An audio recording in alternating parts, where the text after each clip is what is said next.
अब यूपी की खबरें देखे भी, खबरें पढ़े भी। हो गई तैयार बीजेपी की आर्मी। जी, बीजेपी की आर्मी में 2 युवा कैबिनेट मिनिस्टर हैं, केंद्रीय राज्य मंत्री 3 हैं और टोटल 8 लोगों को जिम्मेदारी दी गई है यूपी मिशन की। नमस्कार, आप देख रहे यूपी तक और आपके साथ मैं हूं सुषमा।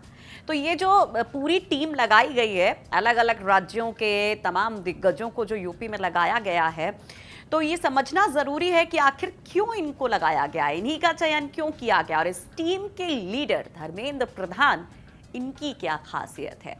तो देखिए कि बहुत ही चतुराई से तमाम गणित को देखते हुए बीजेपी ने इनका सिलेक्शन किया है, इनको ये अहम जिम्मेदारी दी है। इन सभी के बारे में अगर देखें तो जातीय समीकरणों को आप देखेंगे या फिर इनके पिछले परफॉर्मेंस को देखेंगे तो आपको समझ में आ जाएगा।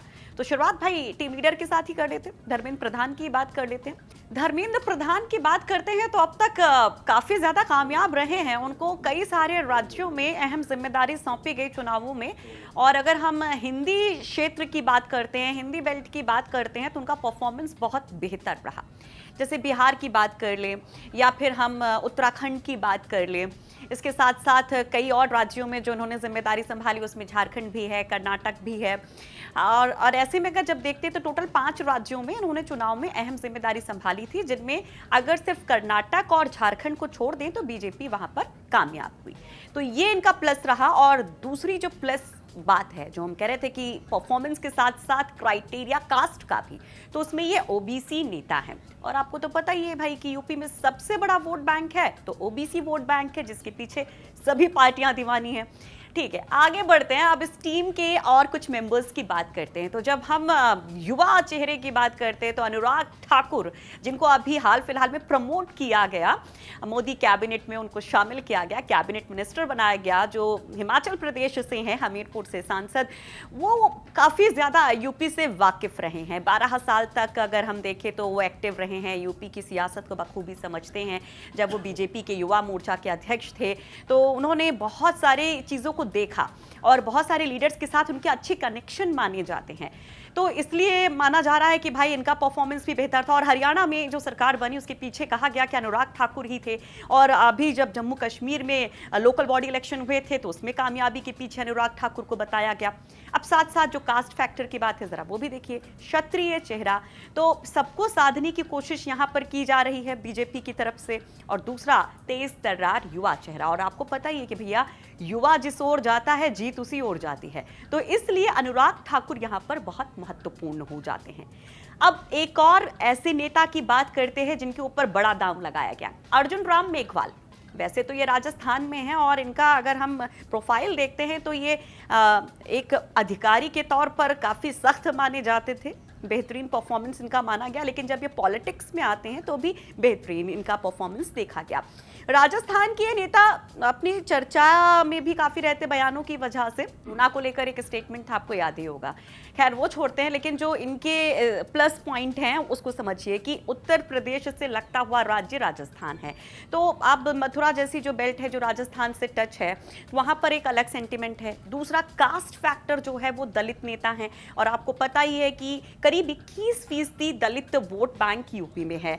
और ऐसे में जब बीएसपी सवर्णों को भी साधने की कोशिश कर रही है, दलित वोट बैंक उसका अपना माना ही जाता है, तो उसको पटखनी देने के लिए बीजेपी ने ये कहा जा रहा है कि इनको यहां अहम जिम्मेदारी दे दी है। ये इस हिसाब से काफी महत्वपूर्ण हो जाते हैं।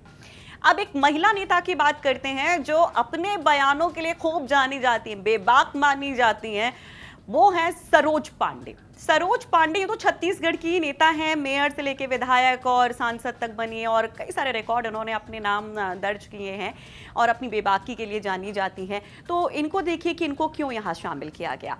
एक तो महिला, जो तेज तर्रार महिला मानी जाती है, महिलाओं पर अपनी छाप छोड़ती नजर आती है, और ये बात बहुत महत्वपूर्ण है। और आप पिछले अगर आप कुछ चुनावों को देखेंगे तो उसमें महिला वोटर्स ने एक बहुत बड़ी भूमिका अदा की बीजेपी की सरकार बनाने में, फिर चाहे 14 का चुनाव हो, 19 का चुनाव हो या फिर 17 का चुनाव हो। तो ऐसे में, और दूसरी जो कास्ट फैक्टर उसको भी लेके चलिए आप, तो उसमें ब्राह्मण, तो अब आपको जैसा पता ही है कि सेंटर में तो सब ब्राह्मण है, उन्हीं के इर्द गिर्द पूरी सियासत इस समय घूम रही है। बीएसपी ने जो चाल चला उसके बाद तो बिल्कुल लगता है कि ब्राह्मण ही सब कुछ हो गए। तो यहाँ पर ब्राह्मणों को भी मैसेज देने के लिए, उनको भी अपने पाले में लाने के लिए ये चेहरा काफी महत्वपूर्ण माना जा रहा है। कैप्टन अभिमन्यु, हरियाणा में भी आप देखते हैं कि किस तरह से जाटों का बोलबाला है और मुश्किल वहां पर भी है किसान आंदोलन की वजह से बीजेपी के लिए, केंद्र सरकार के लिए, और वेस्टर्न यूपी में भी सेम सिचुएशन है। तो एक बड़ा जाट चेहरा वो माने जाते हैं और इस वजह से ये माना जा रहा है कि भाई जाटों को मनाने के लिए वो यहाँ पर कारगर हो सकते हैं। अब जरा समीकरण देखते हैं कि किस तरह से कैप्टन अभिमन्यु जाटों को मनाने के लिए कारगर होंगे। दरअसल कहा जाता है कि यूपी में जाट वोट बैंक 8% है और इसमें सबसे ज्यादा वेस्टर्न यूपी में 17% और वेस्टर्न यूपी की 120 ऐसी विधानसभा सीटें हैं जहां पर जाट फैक्टर बहुत महत्वपूर्ण है।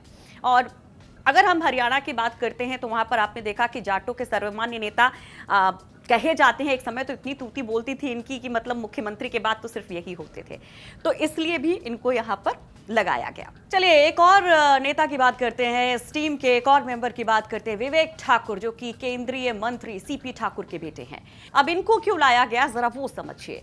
पूर्वांचल की सियासत को जब आप देखते हैं तो आप भूमिहार वोट को साइड नहीं कर सकते हैं। 4% करीब ये भूमिहार वोट बैंक माना जाता है और ऐसे में माना जा रहा है कि ये कारगर हो सकते हैं उस वोट बैंक को बीजेपी की तरफ लाने में। चलिए एक और महिला की बात करते हैं, अन्नपूर्णा देवी बिहार की सियासत में एक्टिव रही हैं। पहले इनके पति थे और उसके बाद फिर ये, और राबड़ी सरकार में इनके पति ने अहम भूमिका भी निभाई थी और जब उनके पति नहीं रहे तो उनको वो जिम्मेदारी सौंपी गई। और एक बड़ा यादव चेहरा, तो अब इसको ऐसे समझिए कि गैर जाटव वोट के साथ यादव वोट बैंक पर भी बीजेपी की नजर है कि भैया अगर तोड़ फोड़ कुछ करती है समाजवादी पार्टी तो यादवों को भी तोड़कर हम लाएंगे। और आपने देखा भी कि 19 के चुनाव में ये देखने को मिला भी था कि यादव वोट थोड़ा इधर शिफ्ट हुआ था, तो उसको और बढ़ाने की कोशिश अन्नपूर्णा देवी के जरिए की जा रही है। और आपको ये भी बता दें कि अन्नपूर्णा देवी जो है यादव कोटे से ही, मतलब क्योंकि जातिगत कोटों को भी देखा जाता है इसलिए हम ऐसे कह रहे हैं, एग्जैक्टली नहीं, लेकिन आपको पता ही है कि भैया जब भी कोई मंत्रिमंडल बनता है तो उसमें जातीय समीकरणों को देखा जाता है और ऐसे में अन्नपूर्णा देवी को मोदी कैबिनेट में शामिल किया गया। तो ये देखिए कि यहां पर भी कैसे यादव वोट बैंक गैर जाटव वोट बैंक को साधने की कोशिश, और महिला तो है ही, तो यहां पर महिलाओं को भी काफी प्राथमिकता दी गई है। तो चलिए आगे बढ़ते हैं, अगले जो टीम मेंबर हैं उनकी भी खासियत जानते हैं कि आखिर कैसे बीजेपी उनको इस्तेमाल करने वाली है। शोभा करंदलाजे संघ और संगठन में इन्होंने बहुत अच्छा काम किया, काफी पकड़ इनकी मानी जाती है और इसलिए कहा जाता है कि महिला कार्यकारिणी में जब इनका वर्चस्व रहता है तो महिलाओं से इनका कनेक्शन बेहतर हो सकता है, इसलिए इनको भी इस टीम में शामिल किया गया है। तो ये हम बताने की कोशिश कर रहे थे कि ये जो 8 लोगों की टीम है मिशन यूपी के लिए जो लगाई गई है वो क्यों लगाई गई, क्योंकि कुछ चेहरे आपको लग रहा होगा कि भैया इनका यूपी से क्या कनेक्शन, आपको नहीं पता होगा कि ये तो हरियाणा के ठहरे, ये तो भैया राजस्थान के ठहरे, इनका तो कर्नाटक से कनेक्शन था, ये कहाँ आ गए, तो क्यों आए हैं वो हमने आपको बताया। और उम्मीद करते हैं कि आपको ये पसंद आया होगा, समझ आया होगा। और अगर इनकी और प्रोफाइल डिटेल आप चाहते हैं तो आपको पढ़ना भी होगा, देखने के साथ साथ पढ़ने में कहते हैं कि चीज़ें बहुत सारी दिमाग में बस जाती हैं। तो UPTak.in है ना आपको तफसील से तमाम जानकारी देने के लिए, तो UP तक देखिए और UPTak.in पढ़िए।